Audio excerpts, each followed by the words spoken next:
check out our new sponsor, the Health Blaze. All the information is in the description. Use the promo code above. Goodfella One Boxing at 18% off of all their natural products, from deodorant, pomade, toothpaste, and much, much more. And they have additional discounts on their website as well. That's thehealthblaze.com. Starting December 20th. That promo code is good for 18% off. We go. All right, man, we back. It's your boy CJ Goodfella Sports TV. Make sure you hit that subscribe button, bell icon button. Won't miss another video. Share the videos. Appreciate the love and support. Talk about a rumor doubleheader on PBC. Adrien Broner versus Ivan Redack. And Ivan Redack just defeated Devin Alexander. Erickson Lubin taking on Dennis Hogan, who many people feel got robbed on the zone by Jaime Munguia with WBC implications. Erickson Lubin is ranked number 2. Hogan is ranked number 6. And Lubin is probably going to be the mandatory for the WBC title again. Right after Tony Harrison and Jamel Charlo, finish their situation out. So he keep getting easy title shots. And some guys just, I don't know. Some guys, just get easy title shots. Title shots again and again. You seen it with Sergey Derevchenko. He keep getting title shots. Just seem like certain sanctionable bodies like certain guys more. It's not always, Mexican or white. Sometimes it's the black, it's the Europeans, and it just certain guys just got a good name. I don't know if they, peddling money under the table, whatever it is. But for me, it's not the best rumored fight, at least, fight card. Well, at least top main event I heard in October. You got Derevchenko versus Golovkin, which I take that above that. Alexander Gasvik is taking on Arthur Beterbiev. I heard that's the LaCruso Center on a campus at Temple University in Philly. And possibly Canelo Alvarez is probably going to fight in November now. So he won't fall in October. But, quite frankly, I'm tired of seeing Adrien Broner. Okay? He hasn't won since 2017. His last knockout came in 2016. Versus Ashley Theopan. His last victory was a split decision in 2017 versus Adrian Granados. He's lost to Mikey, Jesse Vargas, and Manny Pacquiao. How do they justify him being the main event? It's because he's created himself into a brand. A brand that people want to see. He knows how to sell a fight, and he keep getting chance after chance. Now, Ivan Redack has got knocked out by John Molina, former Adrien Broner opponent. Ivan Redack has lost to Tevin Sweet Pea Farmer. I say that jokingly. And he's lost a few more times. He knocked out Devin Alexander, and I just think Devin Alexander may have been done. Now, I'm not sure what weight this fight is. Broner said he's going back down to 140 pounds. So he going back down to 140. So I guess it might be a catch weight, or it might be at 140. Quite frankly, I'm not interested in the fight. I'm not interested. And I understand Broner. A lot of respect to him. He one of the few real dudes and premier boxing champions that speak his mind. And sometimes it might come off ignorant and belligerent, but quite frankly, I don't care. Okay? He should retire. If they love that kid, man, he should retire. He no longer can defend himself versus top opposition offensively. He no longer move his hands. He go in the shell. His last 3 performances have been piss poor. And some people say his 4th performance with Adrian Granados, he lost that fight. You know what I'm saying? But hey, people want to see the entertainment. At some point, you're gonna pull the wool from off your eyes and see that he ain't no fighter no more. He shouldn't even be in the top level. But he gonna position himself. He should be Ivan Redack, but he gonna position himself to get one of those vacant titles after Jose Ramirez move up, or he unify with the winner of Josh Taylor and Regis Progress, and they move up. They're going to try to position him to, be a 6-time world title winner and 4 different weight classes, 30, 35, 47, and 40 and 40 again. So, hey, it is what it is, man. If people still go for that, they go for the bullshit, go for it. But in my mind, I'm not interested in seeing Adrien Broner compete no more until he beats somebody of name. This is his tune-up. He tried to fight Lee Shelby. Lee Shelby chose to go another direction. And Ivan Redack is a guy that lost to Tevin Farmer. That should just let you know everything you need to know. Now, getting knocked out by John Molina, that ain't that bad. John Molina got, he got some elite power. But getting beat by Tevin Farmer, if Adrien Broner lose to Redack, they need to mail it in, man. But Erickson Lubin taking on Dennis Hogan, that's the best fight so far that's been named. Dennis Hogan is probably the best opponent not named Jermell Charlo, Erickson, Lubin fought. Ishe Smith was done. Mayweather Promotions wasn't messing with him.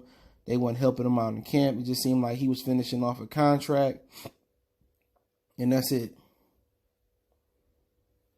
But Jorge Cota, he ain't that fucking good, okay? And he ain't fought nobody. So would it surprise me if Dennis Hogan was able to beat Erickson Lubin? No, it wouldn't. We don't know if Erickson Lubin truly recovered from that knockout. He was so inactive. The year after he got knocked out by Jermell Charlo, he only fought once. He looked good versus versus Ishe Smith. He looked good versus the guy from the UK last time out. But really, when somebody lose like that, and they only had, 3 fights, he supposed to have at least 4, 5, 6 fights in the bank since getting knocked out by Jermell Charlo. He fought 1 time the following year. He should have at least fought 4 times that year. You know what I'm saying? 4 easy, build-up fights. And then he should have fought Ishe Smith this year. And then or somebody like that. And then he should have been fighting Terrell Goucher. I don't know why that fight didn't happen. Or Austin Trout, and building himself back up. But once again, he trying to take the route of least resistance. But Dennis Hogan, he a tough cookie. I've seen a little bit of that Jaime Maguire fight. He'll bring a little bit of toughness and gritty. It's a step up in competition for Erickson Lubin as far as his last 3 or 4 opponents, in my opinion. Or 3 opponents, whoever he came back with, and then Ish Smith, and then the addict guy, whatever his name was. So, step up from his last 3 opponents. It's a step up other than Jermell Charlo in his whole career. You know what I'm saying? It's a huge step up from Jermell, man. I mean, other than Jermell, it's a huge step up, man. But that's the fight on this card so far. Adrien Broner done, man. And people still find a way to rectify or be like, Broner still got it. Yeah, he beat Ivan Redack, and people going to swear he could beat Regis Prograis, Josh Taylor, Jose Ramirez, or they swear he on that type level, man. Broner done, man. And if they not careful, this dude is 30, whatever he turned 30.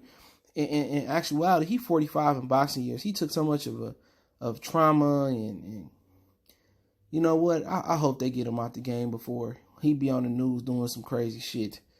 Okay, but they still want to sell him as a main event. Ain't won in 2 years. Just because he popular. But Erickson Lubin and Hogan is the fight to watch. But it's not, from what I heard rumor wise, this ain't even. It ain't even the best card. This ain't even the best fight in October. It ain't. But Adrien Broner gonna make it the best card, the most popular card. He gonna talk shit with Redack. He gonna amp everybody up. Kevin Cunningham can't save him. Angelo Dundee, Custom Model can come alive. Eddie Fuch can come back. Nazim Richardson, Bernard Hopkins, Floyd Mayweather Jr., Sr. Can't nobody save Adrien Broner. Adrien Broner is a done fighter. He's fried. He's nuke. And it's over with. He over with. It's over with for him.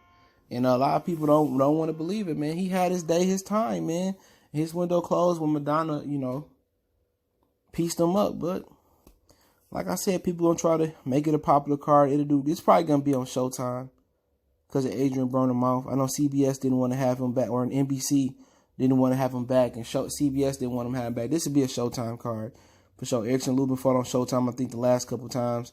They don't want to have Adrien Broner back on regular network television because of his mouth, his language, his attitude. Fox, NBC, CBS, NBC and CBS, they don't want to have nothing to do with Adrien Broner. Okay? This would be a Showtime card. I could bet on it. Unless Al, talk to Adrien Broner about toning it down. But regular network television, I remember they said they don't never want to work. Either CBS, Showtime, they never wanted to work with Adrien Broner again because of his mouth. So this would be a Showtime card, you know what I'm saying? And, it is what it is. Like I said, I like guys speak Viterbia at the Lucruso Center in Philly. I like Golovkin and Derbychenko better. I'll talk about that a little bit later in the day. But, people come here and say you hating. I'm just saying, man, shitty main event. Good undercard. Good co-feature, though. Lubin and Kevin Cunningham can't do nothing for Adrien Broner. Can't nobody do nothing for him. But I appreciate him being authentic, being real throughout his career about the boxing business and not ducking nobody and taking the tough fights. But at some point, maybe this is the turning point where if he loses this fight, which he shouldn't, they tell him to retire and give him a job, with PBC or something. But hey, it's Goodfellas Sports TV. Appreciate it. Appreciate the love and support. Don't forget to check our sponsor, The Hellblaze, at thehellblaze.com. Promo code Goodfellow1Boxing get you 18% off the 100% all natural products. Check them out. Website, promo code, description. And don't forget, we on Facebook, Instagram, Twitter. Reach out to the email if you want to make a donation. That link's in the description as well. Share the videos. Intro instrumental link there as well too. Let me know what you guys think about the rumored card in October. One time for the one time we go.